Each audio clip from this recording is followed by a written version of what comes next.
صوفیانہ مزاج میں دعویٰ نہیں ہے، صوفیانہ مزاج میں عاجزی ہے، عجز کا اظہار ہے کہ میں نہیں جان سکا، میرے مولا میں لا علم ہوں، میں کمزور ہوں، میں ناتواں ہوں، میں نادار ہوں، تیری مدد نہ ہو تو کچھ نہ کر سکوں۔ تو تصوف در حقیقت تقاضا کرتا ہے ایسی عجز پر مبنی کیفیات سے، نہ کہ انسان صدور کرامت اور ظہور کرامت سے طاقتور محسوس کرے اپنے آپ کو۔ تو عجز کی کیفیتیں کب دل میں آئیں گی؟ وہ تو سمجھے گا کہ ہر چیز میرے قابو میں ہے، ہر چیز میرے کنٹرول میں ہے، جبکہ تصوف تو یکسر اپنے آپ کو لاچار اور کمزور محسوس کرنے میں ہے کہ جو کچھ ہے میرے مولا کے ہاتھ میں ہے، اور وہ اسی تعلق کو مضبوط کرتا ہے، یہاں تک کہ وہ ایک گلاس پانی کا بھی اٹھا کے رکھتا ہے تو یکا یک اس کے دل میں یہ خیال آتا ہے یہ میرے مولا کا امر نہ ہوتا تو میں چاہ کے بھی ایک گلاس بھی اٹھا کے یہاں نہ رکھ سکتا تھا، اتنا لاچار ہوں۔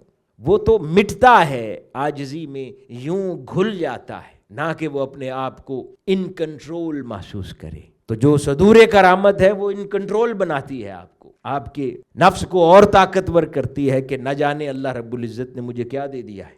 تو یہ تو اس سے دور جانے کا نام ہے۔ اس وجہ سے حضور سیدنا داتا علی حجویری رضی اللہ تعالیٰ عنہ بیان فرماتے تھے کہ اولیاء اللہ کرامت کا اظہار پسند نہیں فرماتے۔